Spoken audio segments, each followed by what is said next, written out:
And I would like to also invite all of you to be able to feel safe to talk about your experiences of being in these organizations, in the corporate world, or in other spaces as well, as women, and the different roles that you have to carry out because of gender that you identify with, right? What have been the challenges? What have been the demands? What have been some of the privileges that has come along with this gender as well, right? And how do we then even open up this conversation to make it more gender neutral?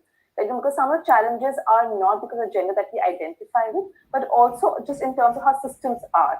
Because when you really talk about glass ceiling, it's more of a systemic issue, right? And then to be able to identify the systemic issues as well, which could be impacting everyone, regardless of the gender that they identify with. So we're really hoping today's conversation that from a gendered conversation, we move to more like a conversation which is moving away from gender, but to recognize the issues that we have. Because at the end of the day, even one woman is not the same as another woman, right? Their challenges are not the same. Their demands are not the same. And to be able to appreciate that uniqueness is very, very important. And that's what our hope is, right? If I begin, Sana, do you want to just come in here and also say a quick hello? Thanks, Smriti, and hi everyone. A very warm welcome. Smriti and I are really excited that we get to meet all of you. We get to talk to all of you, and as Smriti has already kind of mentioned, we are going to come with all of our learnings, our passion, our understanding, and our experience. So we hope that this is going to be a really interactive and participated session, and we look forward to it. So thank you. Thank you, Sana. I'm also looking at the chat right now and see that a lot of people are from engineering and consulting that we have, and also from pharmaceutical industry. Okay, so thank you so much. Also gives us some input to what to include next time we are conducting the session. Yes, I'm going to go ahead and share my screen.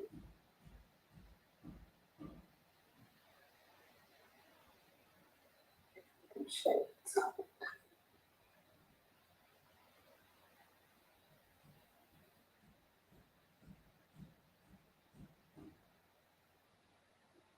So is my screen visible to all? I can have a quick thumbs up or a yes on chat. That'd be great. Okay, lovely. Thank you. So please feel free to use the option of chat. There's like a nice intimate group of only about 660 people here as of now. So just raise your hand in case you have a question, a comment, a thought that you'd like to share with everyone who is present here. So the idea is to be able to come together to look at and really deliberate on this aspect to see, haven't really broken the glass ceiling. Right? And if we have, what is really possible for us? And if we haven't, what has really come in the way? And for people who have been able to break glass ceiling, what has been their experience? Does the other challenges cease to exist when we start holding these executive positions also? So to really bring in a very nuanced discussion around this topic is what you're hoping for, right? While this is the intention, I'm also wondering if people who are present here, you have any expectations from these sessions, any aspects that you would like us to cover or talk about, maybe even think together of any of these topics or aspects. Recording in progress. Okay.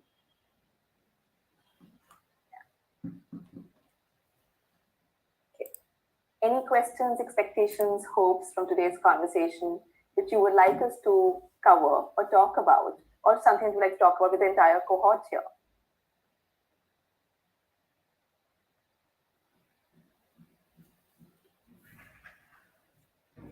Okay, so as you think about this, I'm going to start off the conversation with a video, right? And then invite your views on the video as well. Let me know if the video is audible.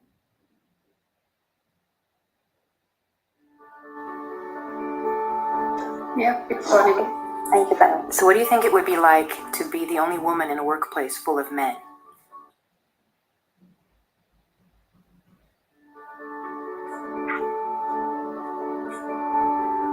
So what do you think it would be like to be the only woman in a workplace full of men? Well, I think it would be fairly simple. It'd be intimidating. Guys are competitive, so you can learn a lot, different philosophies, different approaches. I've been the only man in a workplace full of women, and to be honest, it wasn't always comfortable. Yes, it's fine.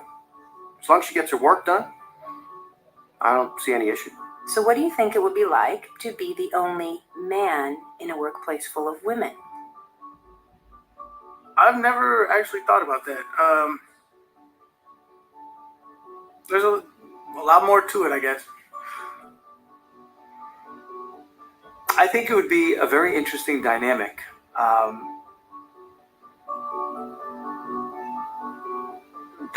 It really depends. That's an interesting situation. I'd be uncomfortable. I really don't know what to say. It's kind of a lot to think about, though, like to really actually put yourself in the position.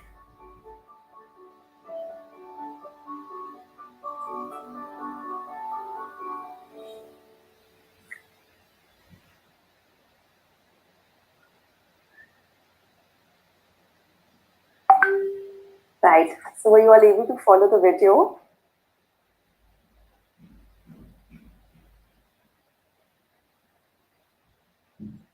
Yes. Okay. And what stood out to you in this video?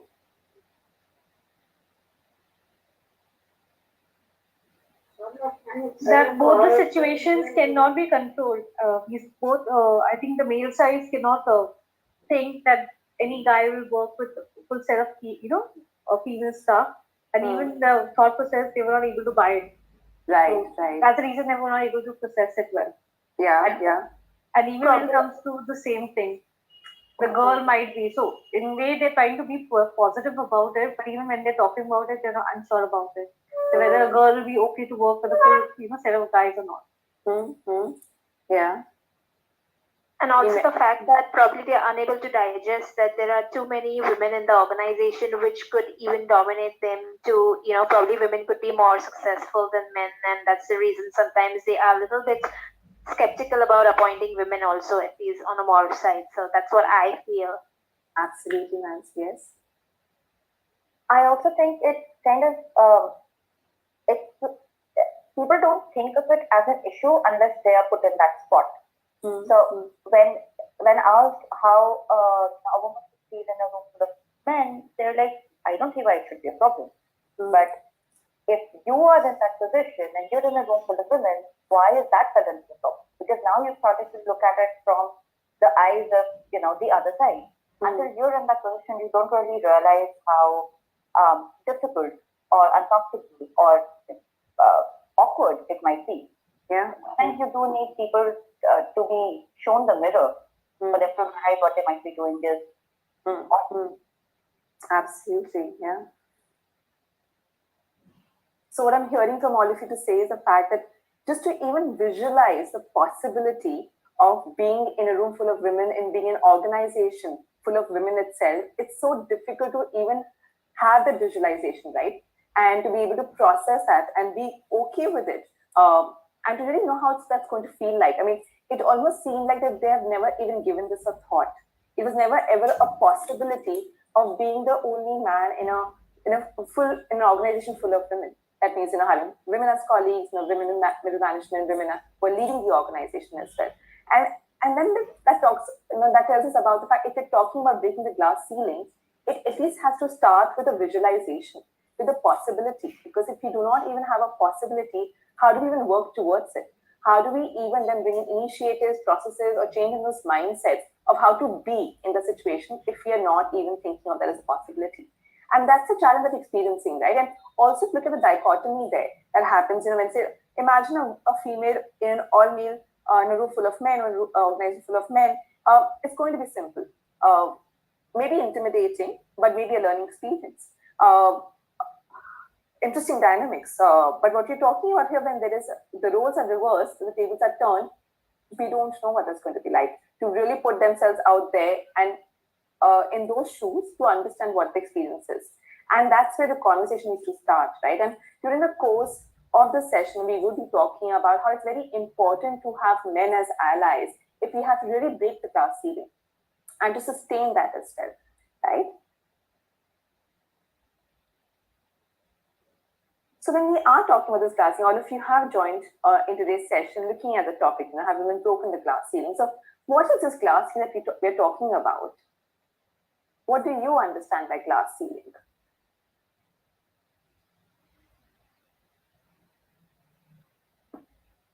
I think of it like an invisible barrier to women reaching the top levels in management.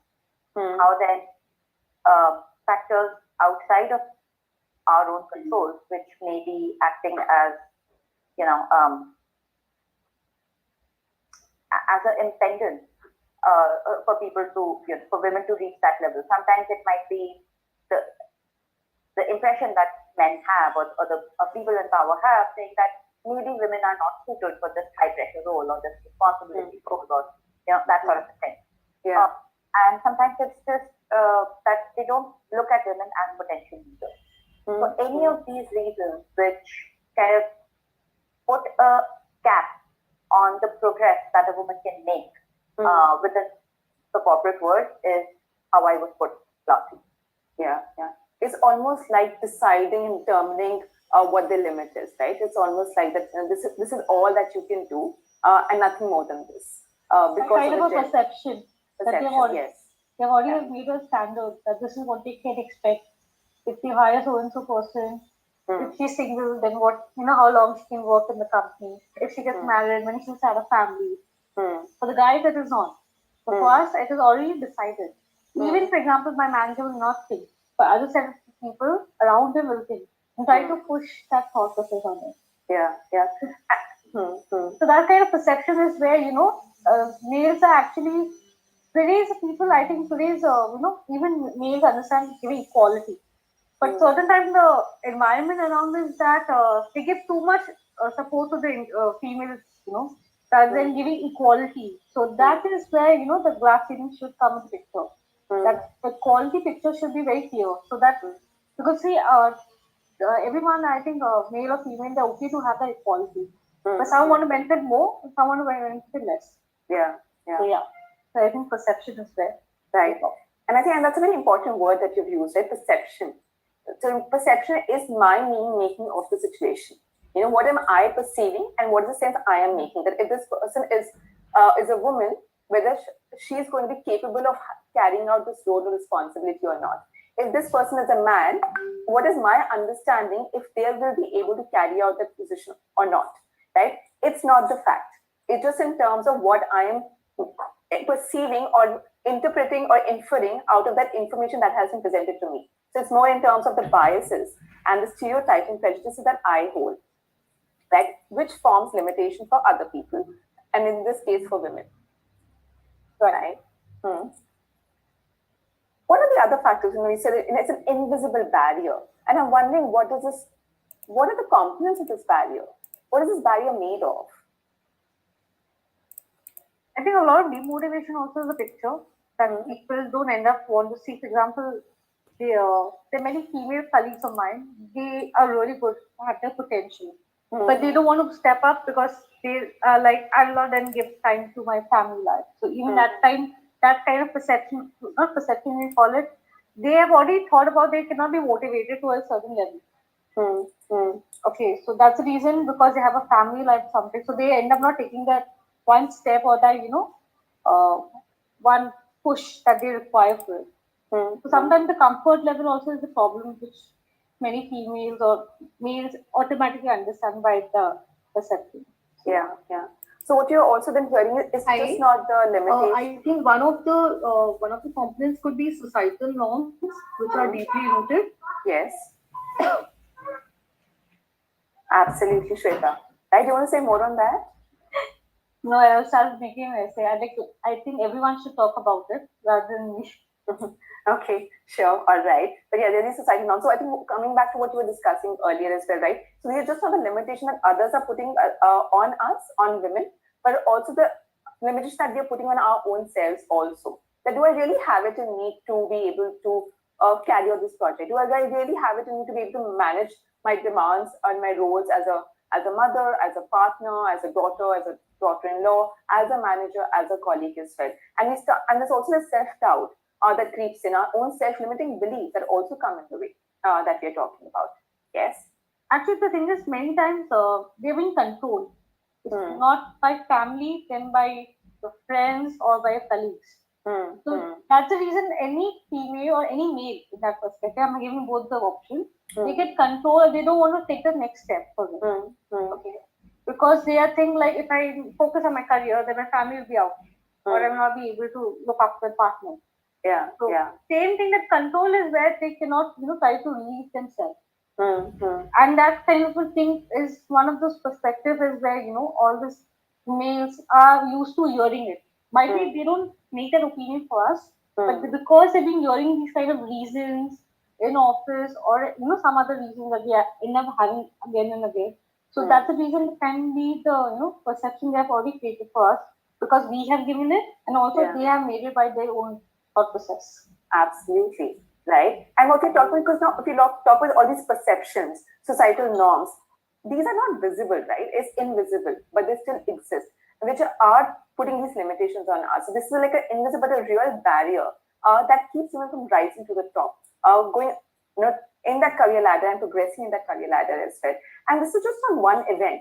There are these series of events that are happening very insidious ways, repeatedly in different situations also, which is, extending this limitation, right? And it's just not one thing. If you really break down, we'll come back to this here.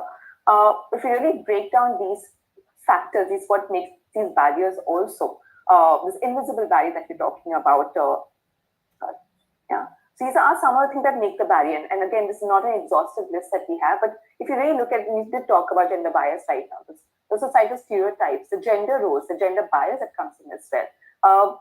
Also the sexist remarks that we've experienced, right? I mean, has that happened? That just because of the sexist remarks that have been made, that has resulted in a very hostile environment and resulted in a leaky pipe where you have, chosen to move away from that organization or put in your papers. Has it happened? To be honest, many of the people are not that trained enough in what is the actual words that they shouldn't use in a corporate environment. Okay? Yeah. So that's the reason you cannot question them whether they are, I've experienced it, but those are like, I know that it's not the intention, but they have heard about it and they make that comment automatically, Are you getting married? So now you want to have a 15 days off or a 1 month off. That's kind of friendly in my kind of a point of view that you put across. Yeah. And when they ask for a mail, oh, you're getting married, so you know, 2 दिन में ही वापस आना पड़ेगा. So that is where it happens, they don't even realize what she's saying. And honestly, our society has not trained them also in an equal manner that, when you talk, you should be very careful what you talk about it. So I think that's maybe the next generation will be able to, since many of us can open your mouth and talk to him, but it will take time. So that's right. Yeah. How about others? What has been your experience? Have you experienced these sexist remarks that has made you feel that you don't fit in, or the fact that the femininity is being spotlighted more than the performer that you are, or what you're adding value to the project or to the organization, and that is somewhere being overshadowed because of the gender that you identify with. I have an interesting incident that happened around this. So a couple of years ago, we were bidding for a project, and I had worked with the client in the past. Now the bid was supposed to happen, and the client meeting was supposed to happen in the UK. So initially, my boss and a colleague of mine went for the meeting, and I think one day before the meeting, they called me and said, "Hey, can you join us as well?" And I mean, it was last minute, but I said, "Okay, yeah." I mean, I know the client, so I went in.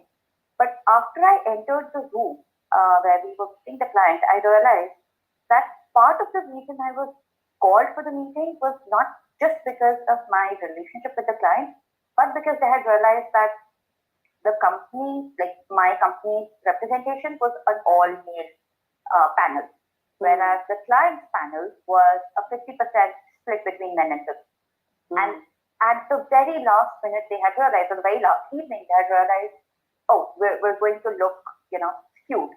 And I had a visa and I knew the client, so they thought I'd be the right person. And I didn't realize it, realize the reason for me being there until, we entered that meeting room. And even though nobody said it, I think it had an impact on how I believe I was being perceived by my colleagues. That they thought of me not as somebody who could add value to the conversation, but as somebody who was there just so that the ratio looked not that skewed. Yeah. And I did call out my boss for that, saying that wasn't fair. If you needed me for the meeting, you should have called me in advance. Calling me at the last minute was was not right. Mm-hmm. And we tried to kind of play it off, saying, no, we did meet you, and it was just a coincidence that you ended up being the only woman from our team. But I knew it was what it was. Yeah. And Nupur, if I can maybe just thank you for firstly sharing this with us. I know it's not very easy to share this information and talk about our experiences and be so vulnerable in these spaces. And if that's okay with you, I just have a follow-up question in terms of, what was that like for you? What was the experience for you? What did it evoke in you when you recognized that you're being invited just because for a looking good factor and not because of the value add? What was that experience like? It was more than the looking good factor, because honestly, I'm not going that I'm paraded for that.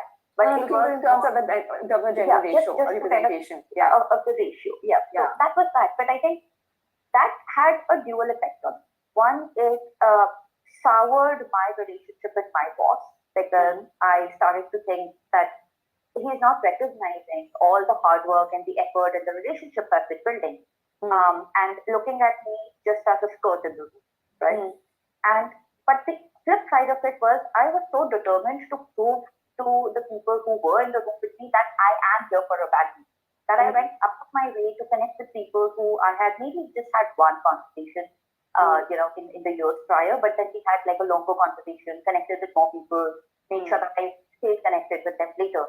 So it kind of like damaged one relationship, but gave me the drive to build more relationships outside and maybe build relationships with people who value the input that can come from, irrespective of what the gender is. Like, it doesn't matter where you button your shirt. You have something to contribute to the conversation, please join the group. Yeah. And thank you for sharing this in terms of how we can also use this as an opportunity to make ourselves more visible, right? And to be able to and have a learning experience also from those. But what you just shared right now, I think also talks about some of the harsh realities of the corporate world, right? Because there have been times, because you work in this space, and saying that every time a woman comes to a meeting for a client, just smile a little bit more, be more friendly. Let's send her for the meeting because she can charm the client. And it almost seems like that that you have to use your femininity at play to get the work done, and there's nothing more than that right now. Or even to make statements like, or you're just like one of us. You're not like a typical woman. You're quite smart for a woman. You're quite funny for a woman. And these are all, it's almost invalidating your existence as a woman as well. And we call them as microaggressions, micro insults, micro invalidation, where it just invalidates the person. And even if it seems like a compliment, is a backhanded compliment that does not really fall very well, right? There are also other aspects that does come in, that when there is a cohort of men and women get invited into those as well, there is this feeling of otherness that comes in, that you don't really fit in, that you don't really belong here. And it doesn't have to use words to make this feeling of otherness really come into the room. It's just that seeing through you, or while you're talking, that's exactly the time when they decide to check their messages, check the time, check their emails, and see that and not acknowledging your presence or the point that you're making. Right? When women are talking as well, and it's okay for people of other genders to step in and say, what, this is what I think, and interrupting them or mansplaining that we see, right? So these are also the ways that we see, and each aspect what we see on the screen is something that requires a longish conversation. But what we're seeing, that when we talk about glass ceiling, is just not one ceiling. It has so many of these particles and components. Each one of them so layered that becomes so difficult to break its glass ceiling. And that's why these conversations have been happening for years now, right? And even after so many 2 decades of women being in the workforce, we're still battling with this right now.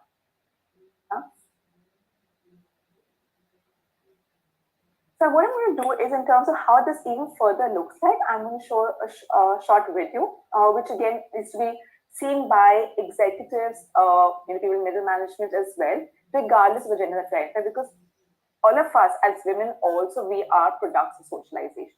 We are products of the society, and we end up also succumbing to these different components of glass ceiling as well.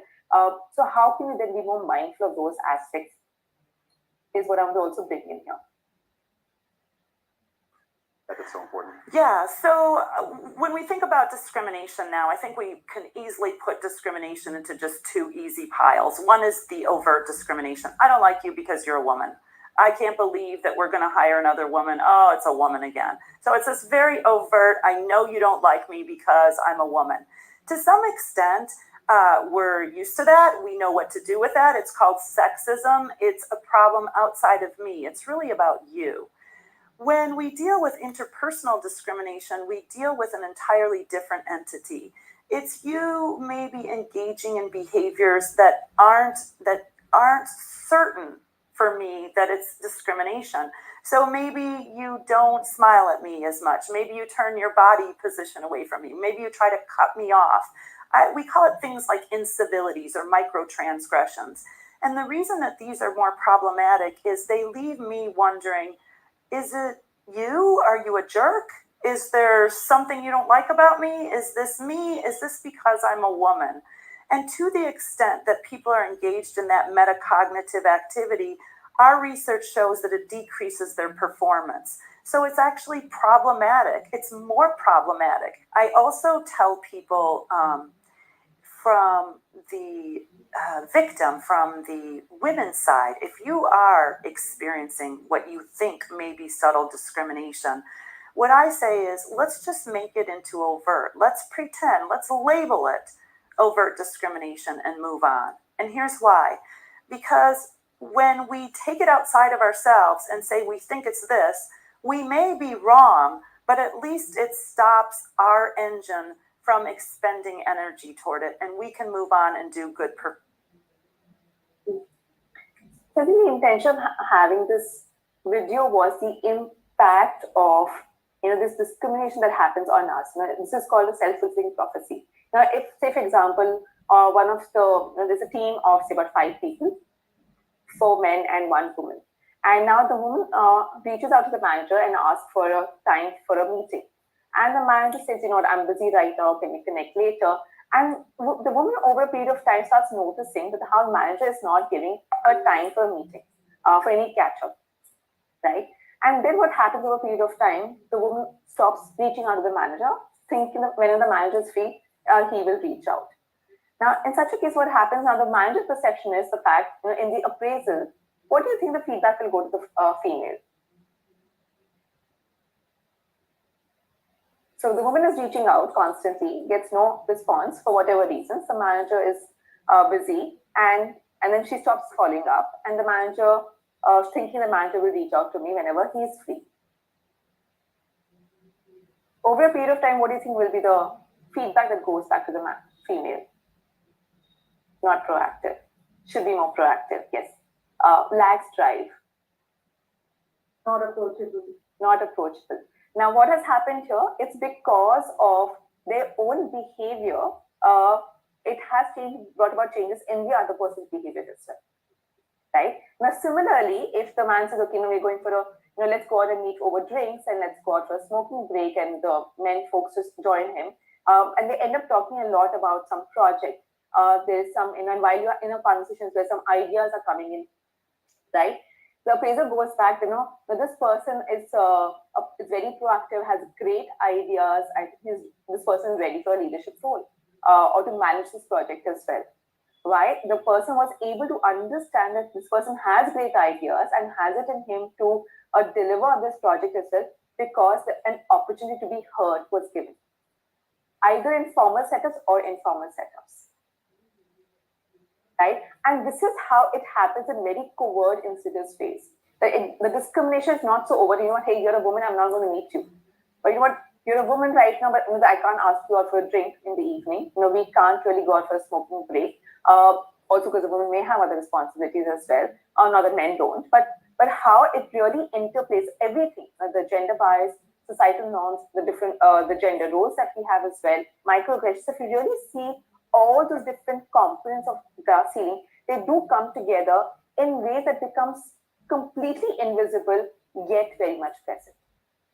And that's why it becomes harder to even break those barriers, or even call it out. Like, what do I say? The manager is not meeting me. How do we get feedback in these situations also? Because I've just seen that there is a justifiable reason for the manager to not meet me. But there are also ways that, she's a diversity hire right now. I don't believe in her, but okay, okay to have her in my meeting, right? So that's, I'm not saying this is true of all managers, it's not of all organizations, but where glass ceiling does exist, this is how it could look like. That is so important. Okay. Now I have some questions for you, and I would like all of you to respond to that. Yeah. In your experience, have there been times where you may have offered explanations about a work project, saying, what, I'm too tired, or had very little time to prepare, as a way to lower expectations? Say, for example, you have a presentation, right? And just before you start the presentation itself, for your teams, what, I have very little time to prepare, there are too many things going on. So, I want you to just manage expectations around that. Or the fact if you cook something and say, what, I'm not sure how the food is right now. Usually it turns out better. I'm not feeling so good about it today. Do we start offering explanations about our work or anything that we do, whether it's at home, it's at work, that we to lower those expectations? Okay.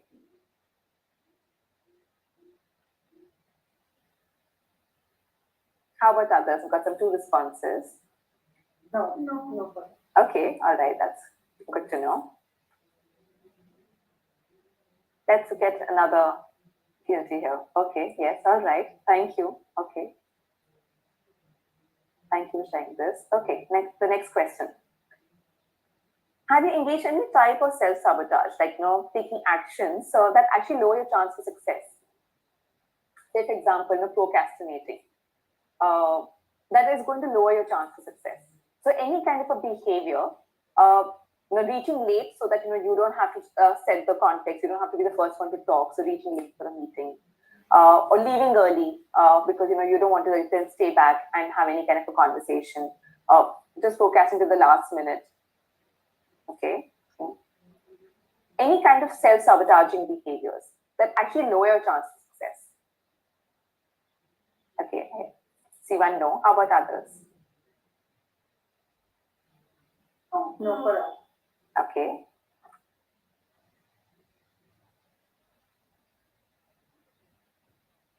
All right. Let's look at the next one. Have you downplayed your achievements for the fear of being seen as bragging and boasting?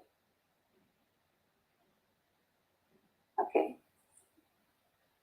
Yes. How about others?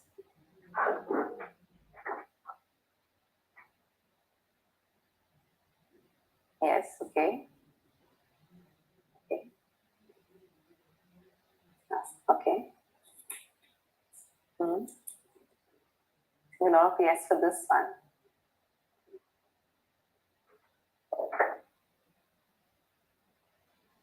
Very interesting. Okay. So let's look at what each of these really stand for. So there have been, the research has shown that there are times when if you've experienced a past failure, if you feel something that we've seen as failure in a project, right? We would like to keep it private. And because we want to ensure that failure doesn't repeat itself, or not to experience that as well, we start giving excuses in the very beginning to explain our performance to low expectations, so not to disappoint others and not to disappoint ourselves also, which is again not where it comes across being very unsure, not confident. So the way it's perceived by others, the fact that you don't really have it in you, that you're not confident about it yourself, right? And this could look at different ways, So there was one of the person I was working with, and she was very collaborative in nature, but also want to manage the expectation of the client, because in the previous company, one of her clients had given a very negative feedback about the project. So what she would do is that every time she'll keep on checking with the client, is this okay with you? Is this okay with you right now? And give up explanation of the fact that, this is just a tentative pitch right now. This is just a tentative presentation. This is not the final presentation. We're still working on it. This is work in progress. So that, to manage the client's expectation that, if you do not like this presentation, this is work in progress presentation. So when this happened, the client perceived this as the fact that she is not sure herself and it's constantly work in progress. She's never coming to me with a ready product, right? Because of the explanation. And her way was to manage those expectations to not get negative feedback from the client. Yeah. And then eventually the client did want to work with her. Okay, when you look at this kind of self-sabotaging behaviors that people do engage in. So this is when you experience some public success, that you have been recognized for some great work that you've done. So for example, you're working on a project, or you were like in consulting, or and you're working on this project right now, and it did really well. Say for example, if you're part of sales or marketing, and the pitch that you made, or the numbers that the revenue that you made was exceeded expectations, right? And when this happened, you're amazed yourself, that you doubt and you doubted if you'll be able to replicate the success, right? Because you don't know if it was a matter of luck, if there were external factors that contributed to success, or it was really you. And then what you start doing is that you start engaging in behaviors to such as procrastination or other things to give you an excuse in the case of poor performance. So even if you do not do well, so you're already inviting more external factors that put you up for failure, such that when failure happens, if at all it happens, you have something external to put your finger to, right? And it happens in very covert ways as well that you're looking at. And the last piece is the most important one, that it's not bragging, it's fact-based. And I think in our culture as well, I think generally for both men and women, I would say, across for individuals in our culture as well, it's very important to see that actions speak louder than words. If you're doing well, people would notice, right? But the sad part is accomplishments don't speak for itself. Accomplishments don't have a voice. And if you're talking about it, if it's fact-based, it's not bragging, it's not boasting. And we do tend to sell ourselves very short. And another thing that we do notice is a concept I want to introduce to all of you, which is called unconscious competence. Now, let me break this down for you. In a day, you do so many activities, right? Which requires some bit of effort, but you don't realize it. For example, do you think breathing takes some bit of effort? Like, is your body putting some energy to breathe? Yes, right? Today we ask, what are some of the things that you have done? Would you say, I was breathing today? I was breathing 24/7? No, you don't talk about it, right? If you have driven to work, even if there was, you drove, say, 2 hours as well, when you say, how was your day? You may say, do you tend to say, what, I drove to work? You say, I went to work, but you'll not talk about the fact that you did drive to work as well. Does that happen? We don't talk about this, right? Why? Because we have mastered these skills. They're almost happening very effortlessly. Now, this also happens to some of our tasks as well. That over a period of time, for the different roles that we play, we have mastered some tasks, which we are doing it very unconsciously, effortlessly. Say, for example, if you're organizing, being an empathetic leader, or say, for example, managing a conflict. There was some kind of a conflict that happened, you're managing and resolving those conflicts as well. Preparing. So there's something that you're just doing very organically also, because that's who you are. But when it comes to self-assessment, comes to appraisals as well, we don't spotlight these attributes, which is called unconscious competence. So this is how we even short sell ourselves. That we're doing a lot more, but we don't talk about it at the opportune times. When it's an appraisal, when there's a new opportunity. Say, for example, there's you are going for an interview for a position of a manager. To really say that I'm an empathetic leader, we're unlikely to say it, because this is just who we are. Which also then, and it becomes very important to know this concept, because one way of managing unconscious biases as well, and the gender biases, is to bring forth these skills that you have mastered. That if there is gender bias that you're not good with numbers, it's very important to talk about how you have resolved something which involved numbers.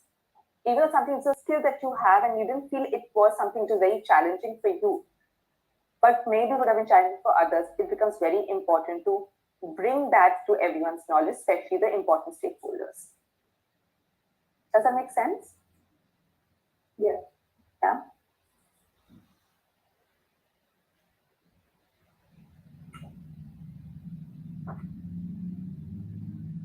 So let's look at, in terms of how this really looks like. So I'm sure everyone knows Falguni Nayar right now, and for people who do not know, she's the founder of Nykaa. So I feel women put constraints in their minds which are not so necessary. So we're talking about the self-limiting beliefs. Today, many women are managing their businesses from young children. However, I don't think there's one playbook. I did it when I did it, and I'm glad that I at least tried it when I tried it. So there's no one rule book that we have right now. But the idea is to really put ourselves out there and not have those self-limiting beliefs, because there are enough limitations that are being put forward by the society and people around us. And when is the right time to challenge these barriers, to shatter the glass ceiling? It'll not be easy, but the right time to shatter the glass ceiling is always. Yeah. So in your view, we've been talking about glass ceiling. What does it really take to break the glass ceiling?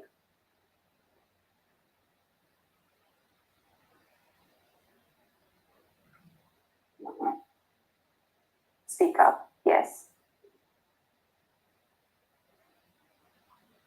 There's also something else I had read a while ago, and I've started implementing it already, which is to take a seat at the table. What we've often seen is, everybody will walk into the meeting room for a meeting. There are no designated seats, but some women or some people, and this is not just women, but some people who are a little less confident of the contribution they can make to the meeting will tend to take the seats that are not at the table, that are closer to the wall or a step away, and that really doesn't kind of serve anybody. Even if you don't have anything to contribute to the meeting, or if you think you might not be welcome at the table, go take a seat anyway. Yeah. Let somebody else tell you, why you don't deserve to be at the table, and maybe that's a learning opportunity. But I've started doing that, and I did that for my team when we were still going to the office. That every time we would have a meeting, there would be seats that would be empty at the table, and I would specifically call out the women and say, "Hey, why don't you come join the conversation?" And I've started to do that, and it was easier to do when you're kind of the senior person in the room, so you can invite other people in. But I realized that I was also doing that when I was in a room full of senior people, like people who were senior to me. I would be thinking, wait, should I be at the table? But then I thought, what the hell? Yes, I should be at the table. Let somebody else tell me I don't. This is reserved for somebody else. So that I think was something that has helped me gain more kind of recognition. Because once you are at the table, you do tend to pay more attention, be more involved, have ideas, speak up. The same example you said about people bonding over secret things. This is another version of that. You show up. Absolutely. Thank you so much, Nubbu, for sharing this. And I remember reading this also in Sheryl Sandberg book, Lean In. And this was again, I think, pre-pandemic time. And when I read this, I was still unsure that if this really happens. And then when I went for a workshop at one of the organization, and then a few other organizations after that also, I actually noticed this, that, and this is pre-pandemic, right? So there will be in a huge conference room, and there will be, either the front chairs, or you have like in the boardroom, you have a table set, and they've got some chairs on the side. And I did notice that men directly came and walked and sat at the table, and women took the chairs, and took the chairs on the outside, on periphery. If we saw that, if they were in a theater style, that women were taking the last row, and men were taking the front row. And it was so stark, the difference. And then again, to really then to invite them to the conversation, just not by pinpointing at them, but to really invite them to be in that space as well.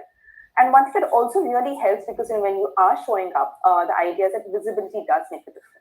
One of the times I still vividly remember, I had gone for some kind of leadership meeting, and I was during the lunchtime, I was sitting with all the leaders and having lunch, and the HR just walks in and asks one of the managers there that we have to nominate employee of the month. Whose name should I give? And he took 10 seconds to come up with the name, and he didn't look for any facts. We were having lunch, right? So there was no laptop open at that point in time, because all of us were sitting together. He didn't look at the numbers of the month. He didn't look at who are the clients, what kind of work they've done, whether they were present for the meeting, for any new initiative they've taken. It was just from the top of his mind. So what they remember is, so the fact it's very important to show up, to be the first name that comes in when these opportunities are coming in right now. There is very much a possibility that someone's name was taken was not the best employee for that particular month. Perhaps someone did a lot better. Perhaps the revenue was a lot better. Perhaps they got a very difficult client. Perhaps a client was about to go away and they were able to manage the client. So it could be so many things, right? But no facts were looked at. So it's very important to be, so are you the name that comes first to your manager's mind, to the stakeholders' mind? And one of the ways of doing that is also how do we increase your visibility? One of the techniques that we do, because as a therapist, I do also a lot of coaching sessions for people at work. And the trick is to be the first, to talk in the first 5 minutes of the meeting. And this really helps because if you're the first one to talk, you have said that you are opening up the conversation and the primacy effect is going to aid you and that you will become visible. The other positives of doing so is the fact since you have started the conversation, that's something you already know of. So when the conversation is going on, you're likely to have another input to make. If you do not talk in the first 5 minutes and someone else has taken the lead, and if they start talking, then you start contemplating, should I make this point? Should I not make this point? Should I make this point? Should I not make this point? And in that, because the self-doubt is already there, right? So self-limiting beliefs are also there around you. And you may end up not giving a point. And even if you think of a point, someone else would have already made that point. So it also puts in more pressure, brings in more anxiety, and then it reduces our likelihood of making a point. So one of the tricks is also to be the first, talk in the very first 5 minutes of the meeting. Yeah. The other thing is also, I think, ambition or have a goal. I mean, I'm just going to be completely ambition, but to really have a goal, that where do you want to go? Because if you have to break the glass ceiling, what is the next step? And then start acting like that. So, as you know, I also do in my coaching session, tell them that you act, dress up, not for the position where you are at right now, but where you want to be. Almost 2 positions higher. Because only then people around you can even imagine you in that position. Because otherwise they can't. Then their biases are going to come into play. And they will not be able to visualize you in that kind of a role. So like we said from the first video also, even the visualization is not there. Even the possibility is not being considered. So it's very important for you to support them by letting them see that you have it in you to be there. So not acting and conducting yourself as per the position you are at, but where you want to be. The other thing is keep jumping in opportunity. This is what a very senior person had told me once, that how he got there was by keep jumping in opportunity, keep saying yes. And believe me or not, today I'm here doing the work that I do, being a co-founder and partner at Posh at Work, because I said yes to some opportunities along the way right now. But keep on saying yes, that becomes very, very important. And because you have not done it, something is going to be completely new, a new territory. Confidence could be elusive in those situations. So fake it till you believe it. Keep on acting as if you know how to do it, and you will learn along the way. No one knows it, right? In fact, a lot of times research has shown that if men are 60% of being able to do a task, they will jump right into it. On the contrary, women want to be 100% sure before they say yes to a project or say yes to an opportunity. Do you all agree with this? Do you think we want to be completely sure that we know how to handle this before we say yes to something? I remember reading a statistic like that for job opportunities also, that when a job opening is posted and there's a job description, women will wait until they have at least a 95 to 100% match to that before they would apply. And men would kind of apply even if they match 60%. So that's something that I've started to do as well. I look at the JD, and if I've needed 70-80% of it, I'm going ahead and apply, because I shouldn't be the one judging my own work or judging my own fitment. Maybe they want something that is not specified, or maybe I can add value that they've not thought of. So let's just put our names out there. Again, show up. Yes, absolutely. Yeah. And this cannot be done without networking and support systems, right? Because as we go up in the career ladder as well, I think because we may not have those skills, we may not have those competencies, it's very important to have people who believe in us, so having mentoring, mentors, having those support systems, having, your family is also supporting you while you say yes to those opportunities as well. Because the JD may involve travel, may involve working across, for people across time zones. So you will need those support systems as well. And that's what it takes to even break those glass ceiling, right? And emotional intelligence has really stood out during the pandemic. I think how we're going to be assessing leaders now and the skills required for a leader has really evolved over the last 2 years. Where earlier it was all about numbers, whether you can get the work done or not. But now, if you look at organizations, they're looking at empathetic leaders. They're looking at inclusive leaders now, to the extent that even employees are looking at, what are not your salary packages, not the remuneration, but they're looking at the perks in terms of, do you have insurance? How would you take care of my family? Do you have flexi working hours? Do you have a hybrid model?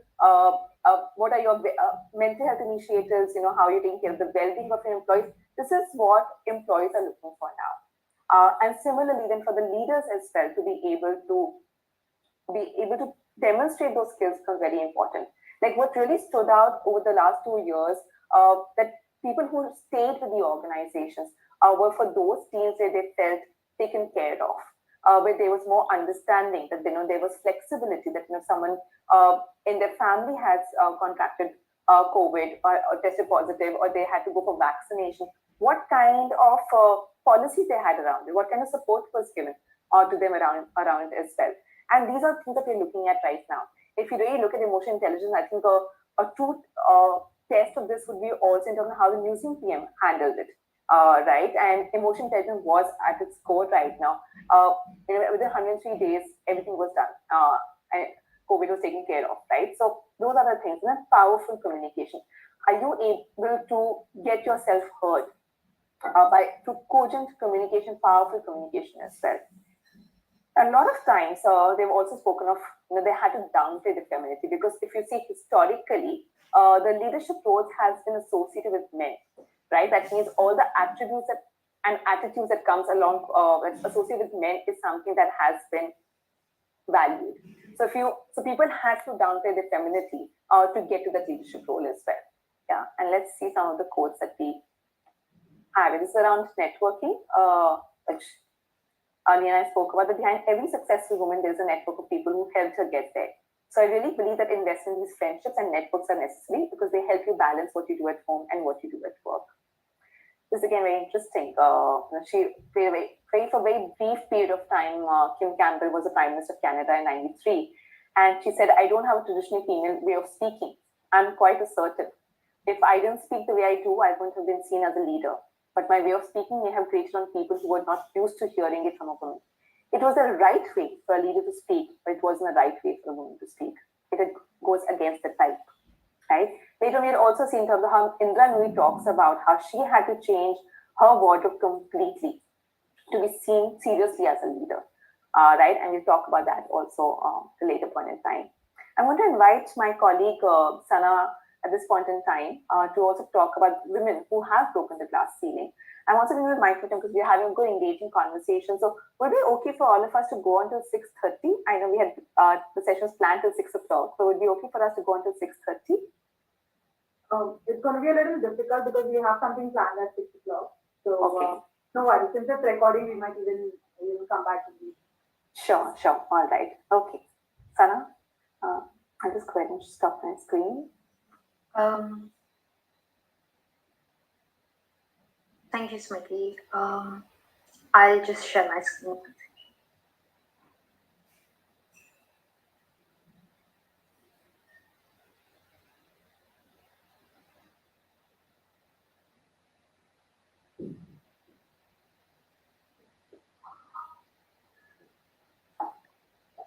While Sana is sharing her screen, I just wanted to add one more thing to Smriti's list of ways to break the glass ceiling, which I think I've not seen a lot of women do, which is to ask for it.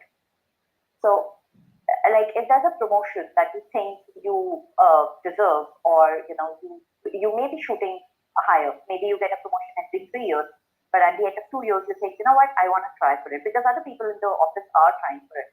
Try it. I've been in that situation where I've tried for it once and I did not get it. People came up to me saying, "Oh, I'm so sorry, you didn't get it," but it wasn't a failure.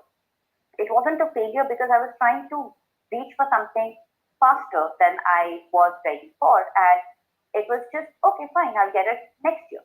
So you have to, how people always say, women are asking for it. Just go ask for it. Yeah. And I think it's just not about promotions, right? I think it's also about numbers. If you about your bonuses, your fee hike, I think ask for it, because if you don't ask for it, if you short sell yourself, the organization feel that perhaps you don't need that money, or you don't feel confident about yourself. So it's important to ask, absolutely.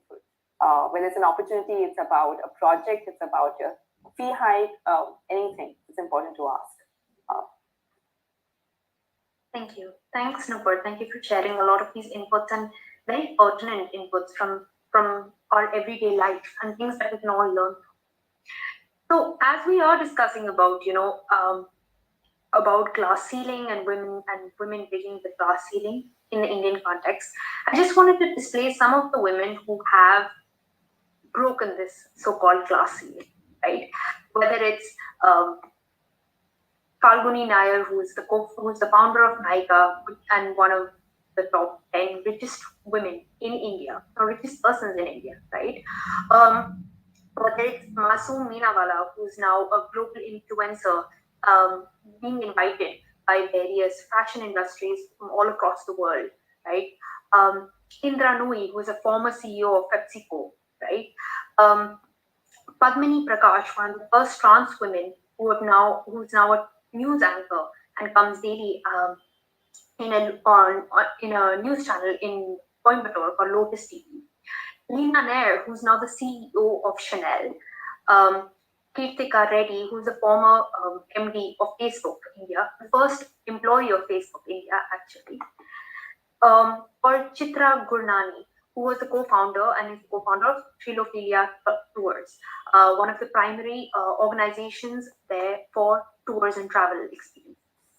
So all of these women and many such more women or Indian women are there who have broken this glass ceiling, right? Who have reached the echelons of their and the top ranking jobs, the C-suites of either their organizations, or they have been entrepreneurs and gone ahead and started these amazing endeavors, these unicorn companies, or these extremely successful businesses. So why are we still talking about this? You think that talking about breaking the glass ceiling, is it still relevant? And I'd like to launch a poll here.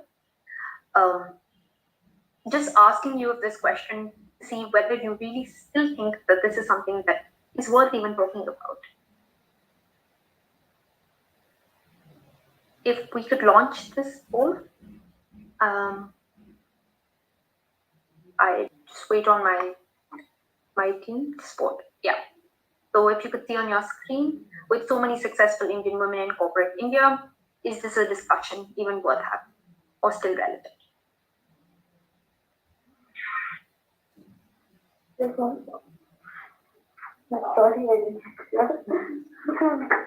Sorry, is someone saying something?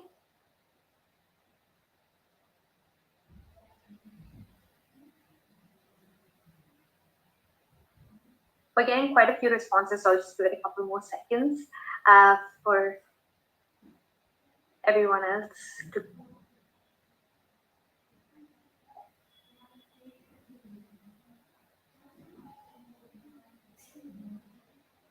Okay, so we see here that most people do think that this is a relevant conversation to have, but a couple of people are still actually wondering the same thing, right? Whether this is actually something which is still relevant.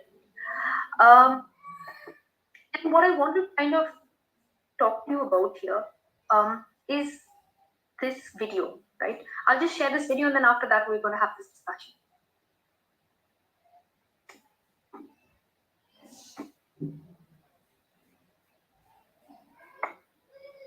You are either too reticent. Can everyone hear? Yeah. Okay, perfect.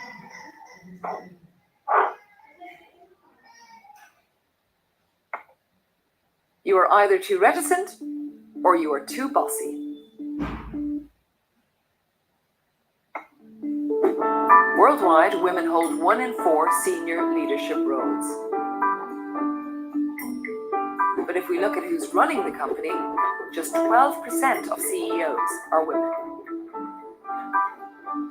So, is business giving women a bad deal? Well, let's look at Silicon Valley, where women hold just 1 in 10 senior positions. A recent survey of the world's tech powerhouse asked women to reveal their workplace woes, and, well, it wasn't pretty. 60% had faced unwanted sexual advances. 65% felt left out from social events because they were a woman. And 84% had been told they were too aggressive. It sounds like, in many cases, women aren't just hitting a glass ceiling, they might also be climbing a broken ladder. Ultimately, women end up quitting tech jobs at more than double the rate of men. So why is a more balanced boardroom so important? Well, research suggests that companies led by mixed gender teams actually deliver better results. The bottom line is that diversity isn't just about ticking boxes. Frankly, it's just good business sense. And as the chairman of one Fortune 500 company puts it, half the population are female. And if they're not working for me, they're working for someone else. Okay. Did everyone see the video? Yes. Any kind of thoughts about this? Anything that struck you? Anything that came to mind? I think what struck me is that, just perceiving diversity, like for the sake of checking the box, something which still happens.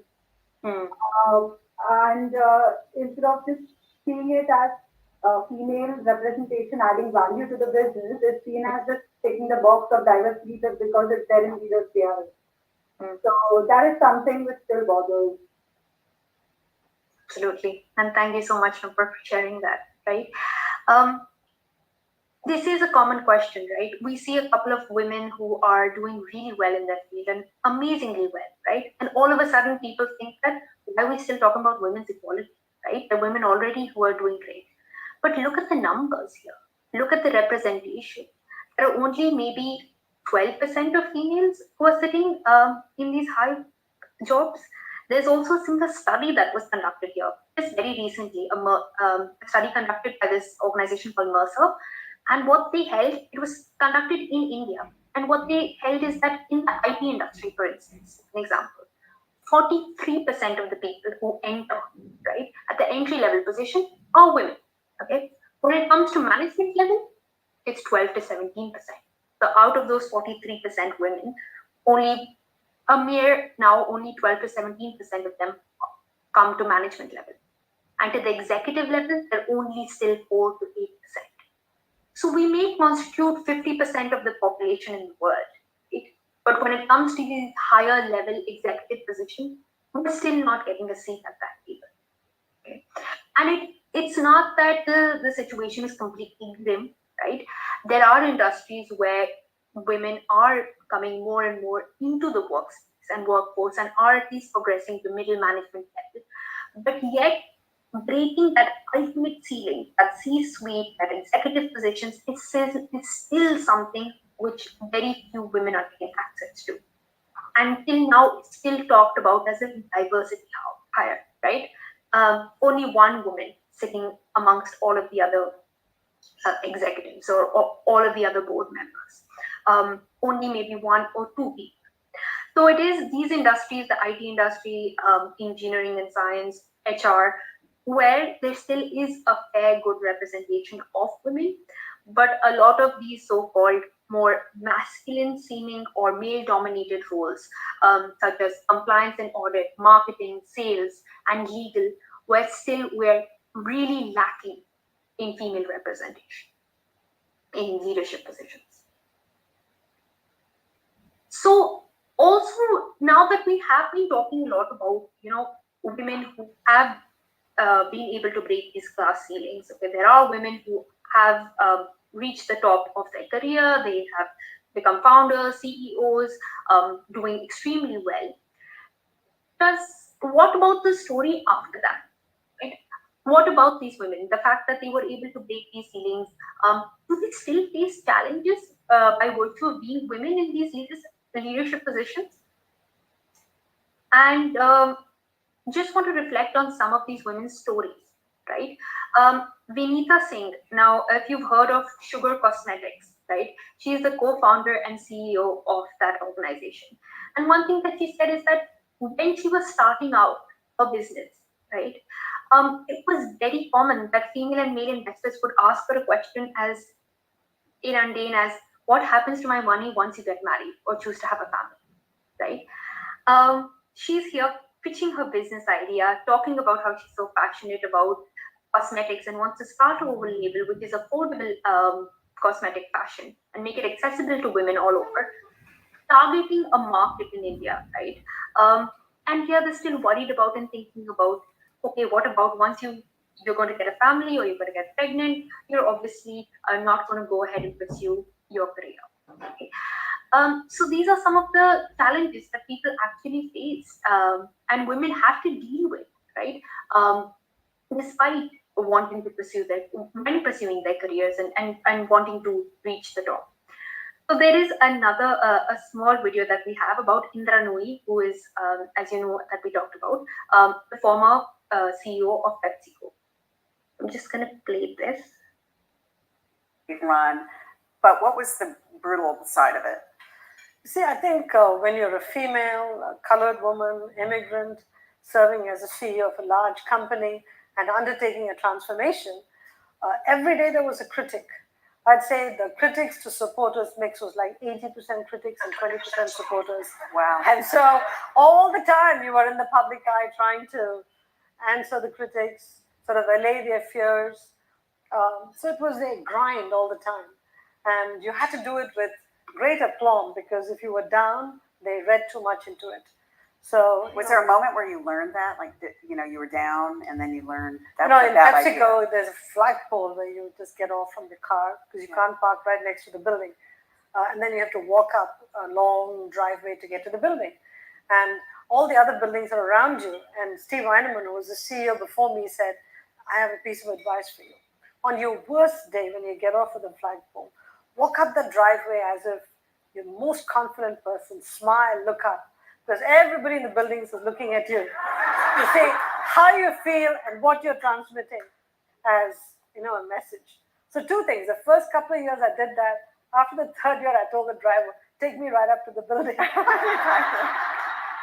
said, I'm not walking because some days you just feel the weight of the world on you. Yeah, absolutely. So what is your guidance to people who are feeling leaders, who are feeling the weight of the world on their shoulders? Look, everybody's waiting for you to buckle under pressure, okay? Especially for women, unfortunately. The expectation is that you won't be confident and you won't be able to withstand tremendous pressure. So when you have to go through all the pressure, act as if you're confident, you're absolutely in control. And if you really do need to scream or have a good cry, which I did now and then, I locked my room and I said to my secretary, don't let anybody in here for 15 minutes. Did you cry? Yeah, sure. You cried. Okay, I want to know that. Okay. Out of frustration, yeah. And then put the makeup back on. I see a couple of people laughing and reacting to this. Is this something that you would resonate with or something that you, right? When you talk about these people, when you think about these women who've reached these positions, you don't think that, hey, you're the CEO of a company which is all across the world. Literally in every small country, every small town, you'll see a Pepsi can, a Lay's packet, right? And you're heading this organization, and still people are doubting you because you're a woman, right? There's still double standards that exist. There's this really interesting quote made by Lina Nair, right, where she says that when you're the first woman or when you're a woman, right, your successes are great, right, and they're amplified, but your failures are amplified too. You're noticed more. There's more. You're in the critical lens at all points of time, right? So the double standard exists. All of the the components that were there as part of the glass ceiling that we talked about, right? The gender stereotype, the gender bias, the self-doubt, all of these things still exist and even amplified in a way, right? And you still have to deal with all of these things and try to move forward, despite the skewed gender ratios that are there, or the double standards that exist. And you're still expected to do your job or your position or perform in your role in such a way that you can move forward. There is this really interesting example from Deepika Reddy, and she's basically here talking about when she was giving birth to her. She has 2 children, right? And when she gave birth to one of her first child, Arya, it was her first year, right? And she was still trying to get work goals done and work commitments done and trying to find out of box resolution. So a lot of times when she had to travel, right, in the first year when she had her child, she would often take her child with her, right? And maybe try to hire some local nanny or local caretaker person who could take care of her child while she went for meetings and outstation conversations that she had to have, right? And these are some of the things that she had to do, because if she didn't, in her head, she felt that she wasn't doing it all, or that she was falling short, or these are things that she still had to be mindful of. That okay, it doesn't matter if you're the MD of Facebook India, it doesn't matter if you're the person who's starting off this organization in this country, you still are the primary caregiver as well in this particular case, right? And this is like her kind of take on how she had to juggle all these roles at the same time, just so that she could be able to be part of that organization and not be questioned that, oh, you have other responsibilities, or oh, you have to take care of your children, so you won't be present at work, right? So it's interesting to understand that then after that, she did end up taking a little bit of break and take a 6 weeks paid like holiday after that, leave after that, so that she could reflect and see, is there something that I could do? Work in such a way, is there some sort of support that I could rely on, some network I could rely on, so I could be able to manage my child and be able to be present at work as well, right? So there, and later on she went and implemented a lot of these paid leaves which are there, or extra leaves for parental care. So I'd like to ask all of you, now we're talking a lot about women who have like and leadership positions and they face these problems. Now I'd like to kind of drive off the conversation here with you. If we could launch this poll about, have you yourself, or do you know of anyone in a leadership position who has faced sexism? And have you yourself, or do you know of anyone in a leadership position who has faced any form of sexual harassment? I've just launched a poll. If you could go ahead and respond to that. Yes, Teresa. Have you ready?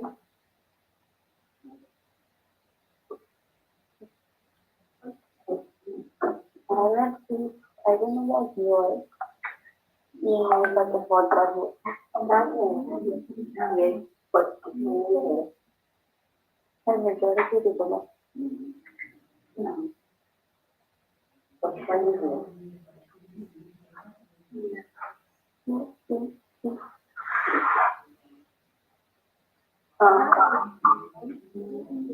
What about the sex? No. Okay, we're getting quite a few responses. There's still a couple of people who haven't answered yet, so we give it the 20 seconds. Not just you, anyone you know.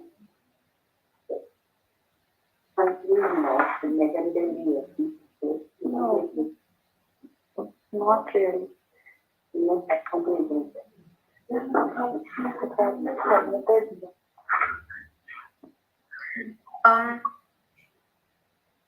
All right, so I'm just gonna share the results. And if you can see on your screen, right, a lot of people have said that they have faced, they themselves or they know people in positions of power who have these sexist comments.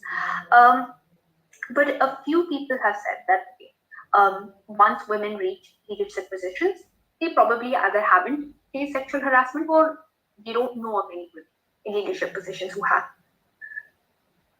And this is like very interesting.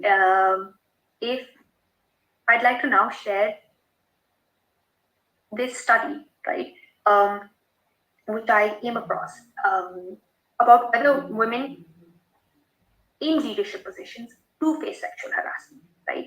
And this was a study conducted by the Stockholm University. And what they found across 3 different countries, right? US, Japan, and Sweden. There are these 3 different countries. They have different labor representation, gender representation of women, different representation of women in leadership positions.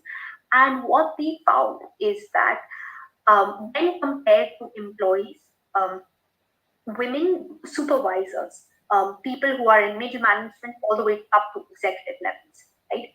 They ended up facing more number of sexual harassment as compared to employees, right? And this thing was constant no matter which country and which context, which industry you're talking about, which country you're part of. The moment that you're in a manager level position and above, supervising any individual, they were more likely to face sexual harassment, or they had faced sexual harassment.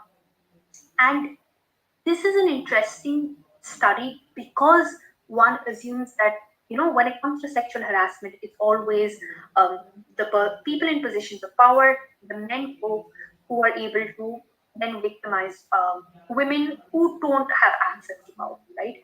But in this particular case, right, the research shows that even when you do reach a place where you do have power, right? When you're at manager level, you're supervising people, or you are an executive, right? You do also still face the same problems, right? You still face it even more. And this is a bit of a breakup in Japan and US of at what position the women were at, and correspondence to the numbers of sexual harassment cases or claims that they did face. So this again, we're talking about Indra Nooyi, and here she says that, you know, talking about one of her instances and a quote that she said that, you know, when she worked in PepsiCo, or when she worked in the middle management, she ended up dressing like all of the other men in her team dressed. They wore gray suits and didn't care about what they wore, and she did the same, right? And it was pointed out to her, right, that now you are a CEO, now you better play the part and look and pay attention to the way that you dress, right? So she took that up and she started wearing more tailored fitted dresses, a couple of scarves, paid attention to how she looks. And a fellow board member of hers told her in one meeting that, you know, once you changed your clothing, he found her even more intimidating. And otherwise, he didn't. Right? So it's interesting to note these things that even after, like, even though she was at that position, she had to kind of look that part, assert herself, to be visible. And once she was a woman in position of power and asserting her feminine side, her authentic side as well, she was even more of a perceived threat to the other board members, right? We have another poll here, if we could just launch that, talking about if as a woman, did you ever feel left out of any social event, right, because of your gender, okay? Or about how your attitude was perceived at work as a leader.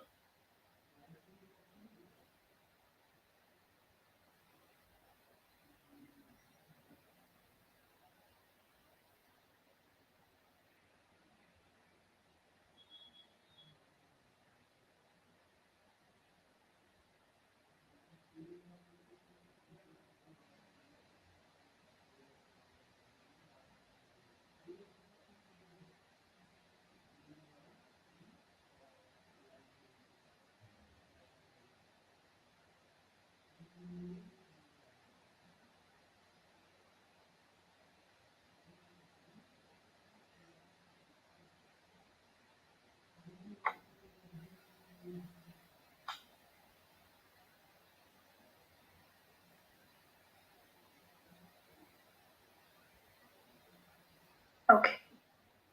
And so as you can see, as part of the polls, what we have got is that a lot of people, I mean, it's kind of almost a 50-50 split of the number of people who do feel that they were left out of social events because of their gender, right?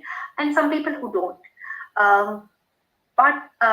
And similarly in their attitude of how they were perceived, right? As a leader, whether they were considered to be a good leader or they were considered to be too bossy, or they didn't know, right? Here, a lot of people don't know because it's difficult to kind of perceive from the other person's side of how and know what other people think about you, right? But one would assume that they are seen to be a good leader, but a lot of times, and this was a study that was conducted, right? Here, there was this person, this lady, and she was really in US, and she was doing like she was a founder of her organization. She was really doing extremely well, and this psychologist wanted to create a research study about this.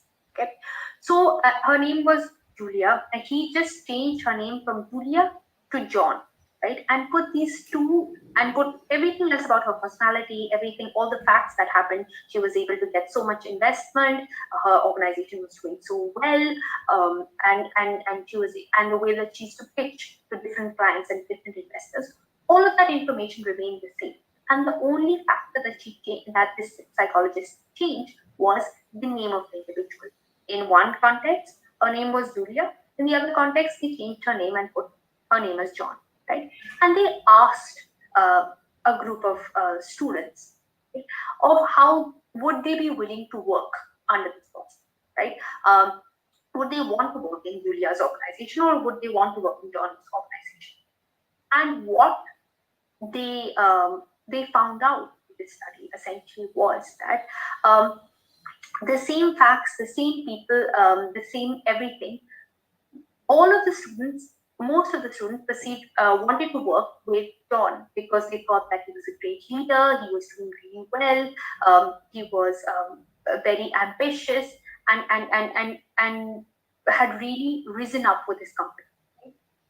And a lot of the people said that Julia had done really well for herself. The same fact, the same instance, Julia had done really well for herself. Her company was doing great, but they were slightly doubtful of whether they wanted to work under or work for her because they felt that she would be too pushy or she wouldn't be understanding enough or it would be a very toxic environment to work in.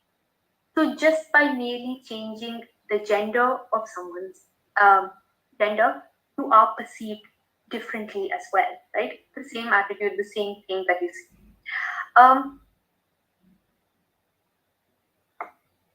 So it is important to note, right, that and this is something that we've learned and we've seen while listening to all of these women who've done really well, and these women leaders, is that even though you are in positions of power, right, and you are leaders in your workspace, you still do face challenges, right, and even more so, right? Firstly, being treated equally. A lot of times, the standards, like we talked about when Indra Nooyi said that, if you're a woman, people are just waiting to see if you're going to buckle under pressure, right?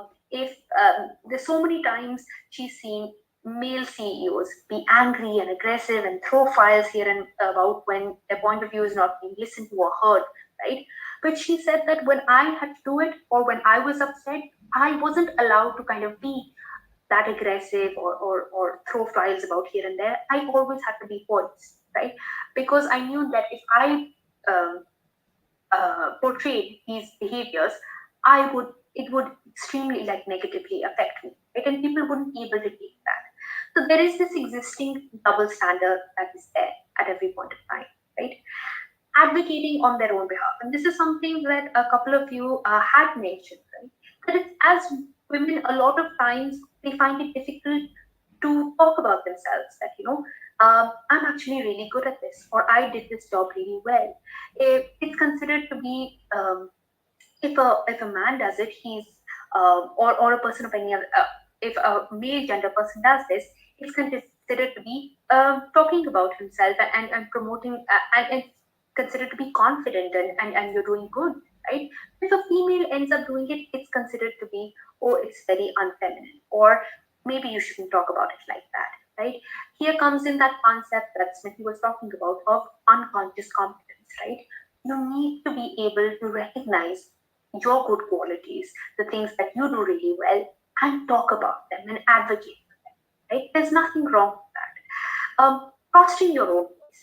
That concept of self-doubt exists so thoroughly and so embedded in you because societal culture is constructed in such a way that there's always this existence of self-doubt. But it's important to be able to trust oneself and one's own ability, right? A lot of times women in positions of power or complain about imposter syndrome, right? That they feel that they don't even deserve this, or oh my gosh, is it me who's actually leading this team, or me who's leading this organization or this firm, right? And again, that dialogue of self-doubt, that not believing in yourself, not advocating for yourself, all of these things do still exist even when you are a leader or in that position. And it's important to at least be mindful of all of these things so you can correct for them when acting in this capacity. And it's an interesting thing that Lena Nair says is that being an advocate for gender inclusive workspaces, right? She said that it's not only important for women to change and for men to change, but also for the culture to change. Essentially, until that culture is corrected and this inclusivity and doesn't become part of the office and organization culture, it's really difficult for there to be actual change in a systemic way. So let's talk a little bit about what are the laws that exist to combat this class ceiling effect. Now, under the Companies Act and Companies Rule, there is a provision in place that every publicly listed company with more than 100 crores and more than has to have one female director, okay, sitting at the board. Now, here a lot of companies have gone ahead and let's say adopted this in practice, but ended up appointing either the wife of the CEO or the family-led business or the daughter, and this you can see in either Reliance with Ambani's or with Godrej, and this is a commonly done practice.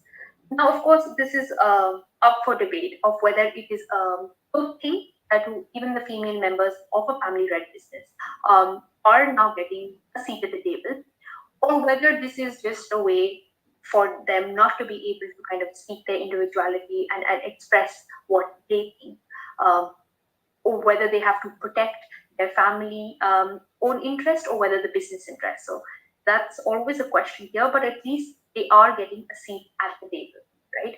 There are other laws in place as well when it comes to gender inclusivity, which don't affect in a very direct manner, but more in an indirect manner. The Maternity Benefit Act, which has increased the number of weeks where women who are pregnant, they get sexual harassment of women at the workplace to ensure that there is no violence against women who do work in the workplace, and a safe environment is created for them, right? And the Equal Remunerations Act for workers, for women workers getting the same money for as male workers for the same job. I'd now like to invite Smriti back into the conversation to take a little bit of look as to how organizations can help in removing this class.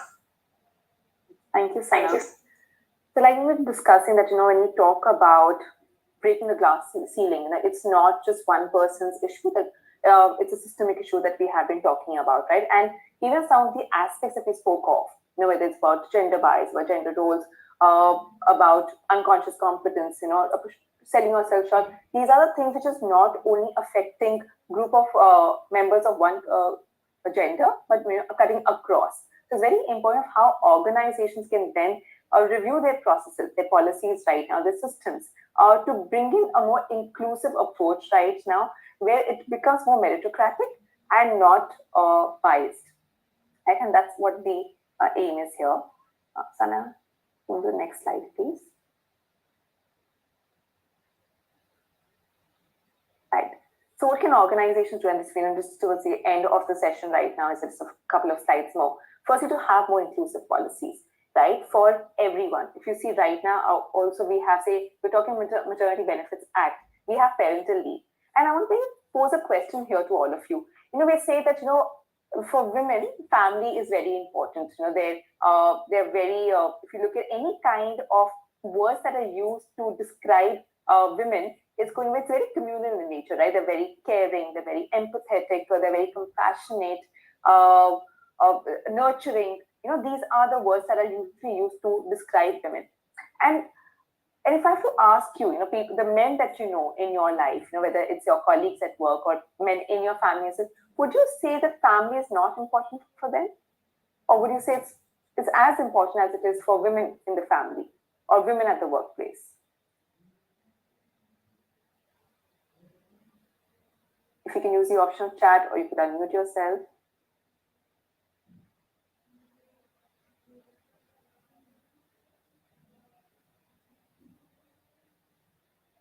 Do you think family is as important for men as in comparison to women?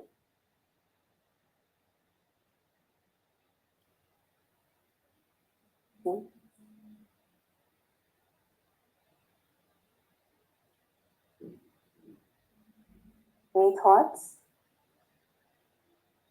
Okay. Because what you really look at, that, you know, if you were to go around and ask men, they would say that yes, it is important.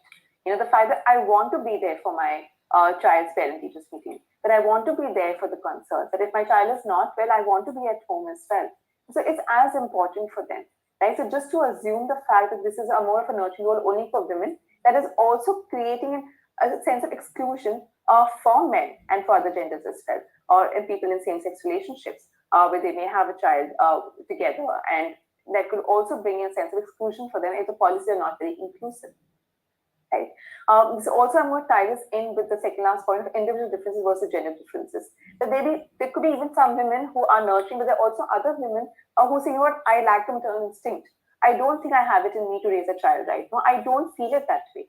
So it's very important to see that, you know, we are not putting people in buckets and categories because of gender that they identify with, but to really bring in a conversation about individuals, you know, and looking at individual differences and not gender differences, right?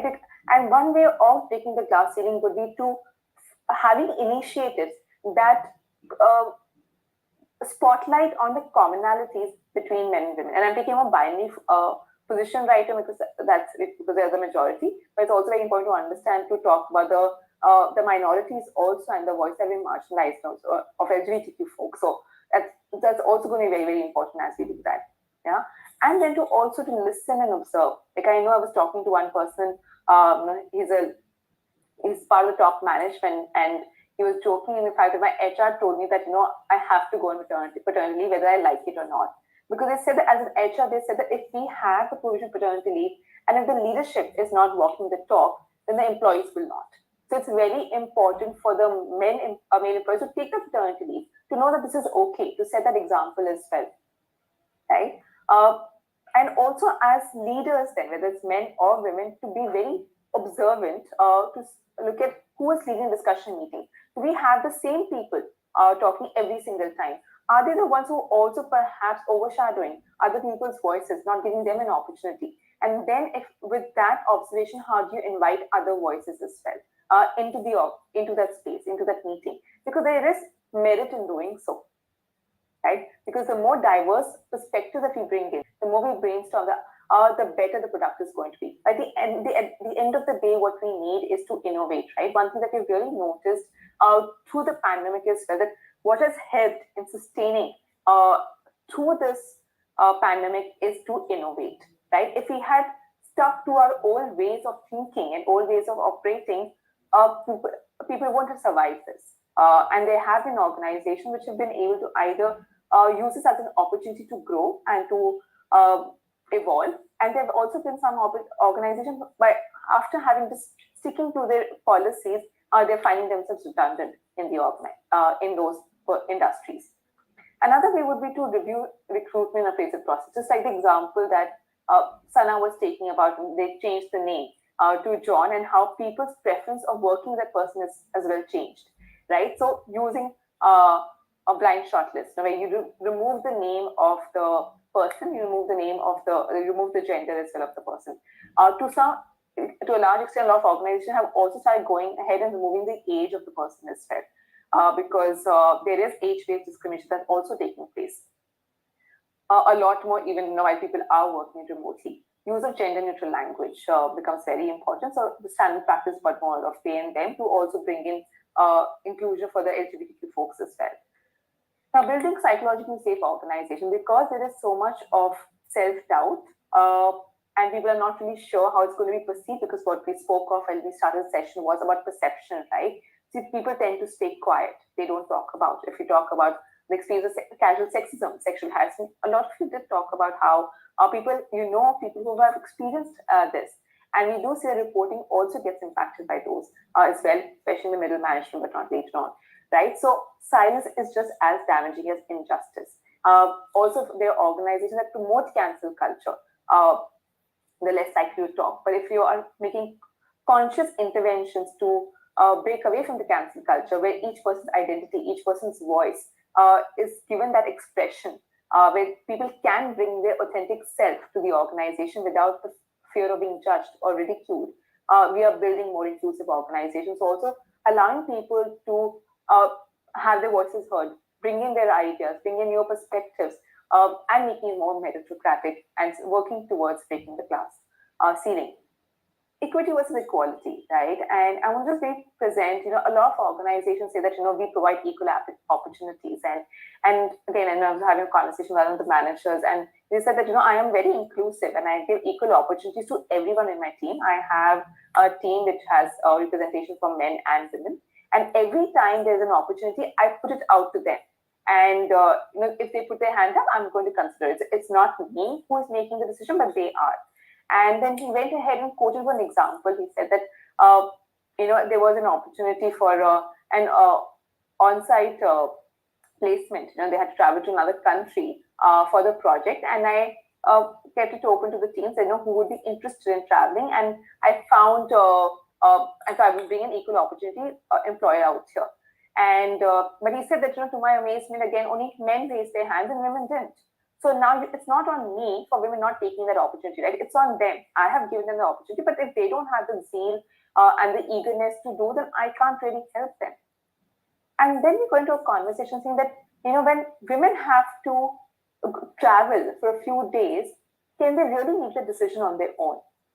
And I will maybe ask all of you as well here, that are there times when it's not that you don't want to travel, it's not that you don't want to take up that opportunity, but you want to go back home and check with your other stakeholders at home, to check with your partner, if you're married, that is, or check with your parents, or check with your in-laws if they can really step in to support you with their other roles that you're playing, or if the child is there, to look at if the nanny could be available for those. So it's not that they do not want that opportunity, but they need that much time to go back home, or at least take that half an hour to make that call to say, this is what the opportunity is. Can I, could you be able to manage and support me during this time? We have a networking support system. And only then I can come back and say yes. So when we talk about taking this kind of an approach, where you give them that time to think about it, check with their support system, and then come back, that is taking an equitable approach. Right? And that's the things that we need to really start doing to be a more inclusive leader, an empathetic leader in organizations. And again, we talk about mindful mentoring. So research has shown that, affinity bias really comes at play when it comes to mentoring, especially if it's not a structured and company-initiated mentoring, where people would want to mentor people with whom they see some relatability, some commonality with them, which is the affinity bias coming in. So affinity bias is where people who are like us, we get drawn to them. So so that's affinity. So we are being drawn to them. So we end up mentoring those people. Now, if you really look at mentors, they have to be again a senior leadership position, right? Because there are more men in the senior leadership position, they end up mentoring more men as compared to women, right? And now when we talk about, and then we see there are women in the leadership position, they're more likely to invite women in the mentoring program and groom them for leadership positions. So affinity bias is going to be here. So being very mindful in terms of how you're choosing your mentees becomes very, very important in such situations. And then you really have men as allies, because if you really see in the top, when you saw the research as well, right, that there were only about 4% in the top leadership that we see as women. So if you really need then more voices to bring in more women at the workplaces, then we need men as allies to be the voice. Then there is merit in having women as part of the system, not because it looks good, not because it's a requirement on the SEBI law, but because there is merit in it, because more diversity brings in better productivity. There is lower attrition rate, which the research has shown.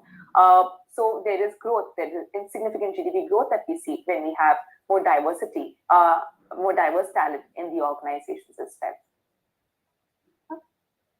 We can move on to the next slide, please. Okay. I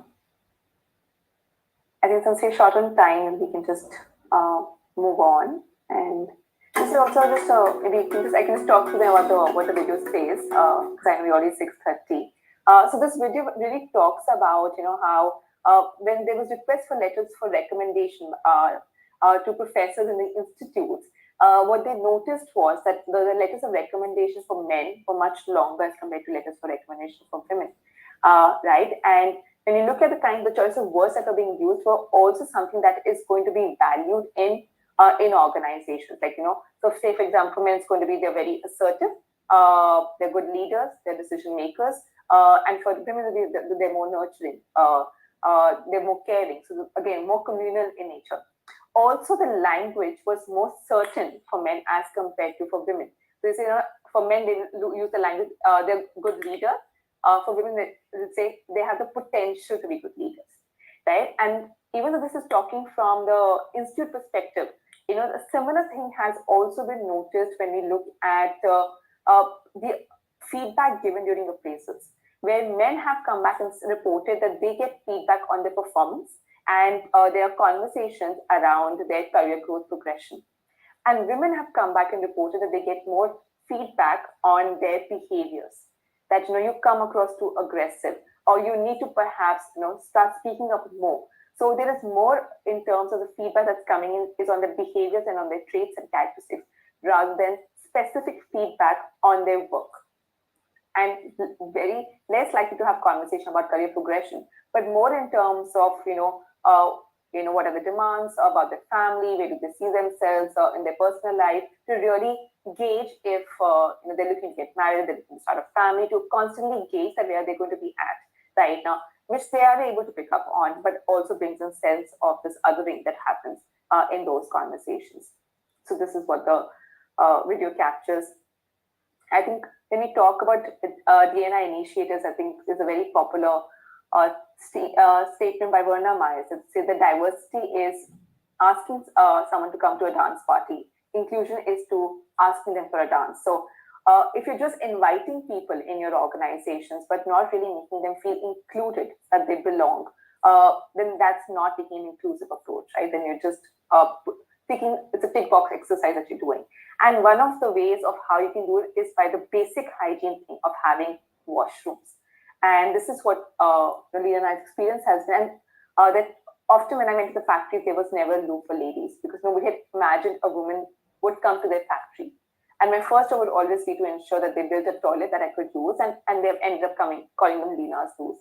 And surprisingly, Lena's not the only one who has experienced this. In the Harvard Law School, when they started a batch which invited women as well as students, again, there were no loos. And in Harvard Law School, so they had to go to the basement and use a janitor's washroom to be able to, take that bio break. And it's not about going to the basement and going to the janitor's basement, but the fact that it took them about 10 to 15 minutes to get there and then come back, which also meant being late for classes, right? Similar thing was also reported by Sheryl Sandberg when she went to a leadership meeting, and everyone took a break for 5-10 minutes, and then she asked the person, where is the women's washroom? And then it got him thinking. And then she asked him that, there's no washroom here. And how is that? And he said that perhaps there's been no woman here who wanted to go to the washroom, or that someone who was here who never needed to go to the restroom either. So what you're saying that, there are basic hygiene things that are required to be done to create a space that, you are welcome here, and this is your space, has not been done. So how do we then, as leaders, as middle management, as well, we think of policies and systems and processes to make it an inclusive organization, and then even move on to taking an equitable approach. Yeah. And that's the conversation we need to start having with ourselves and with our teams and our organizations. And that's the last slide for today, that society can't be changed overnight. But if women identify what is really important to them, they take that seat at the table, they show up, they can work with others at home and at the office to create strategies to overcome the glass ceiling, to shatter the glass ceiling, or even remove the glass ceiling.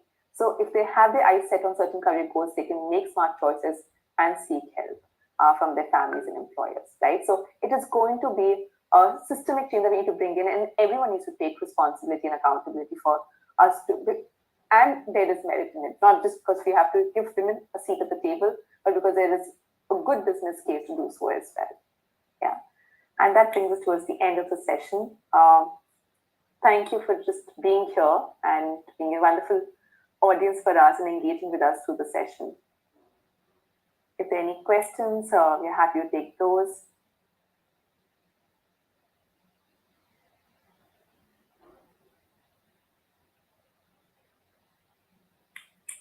Anyone has any thoughts, comments, any sharings they would like to share?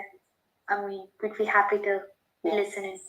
Or something just got you thinking, or reminded you of any situation that you may have come across which you like to share with the group. Perhaps you could stop sharing, Sana. Mm-hmm. Thank you.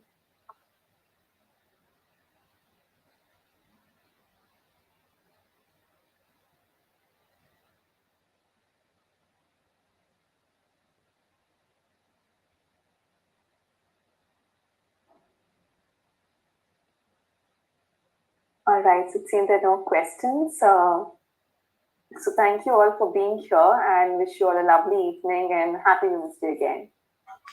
Thank you, everyone. Happy Women's Day.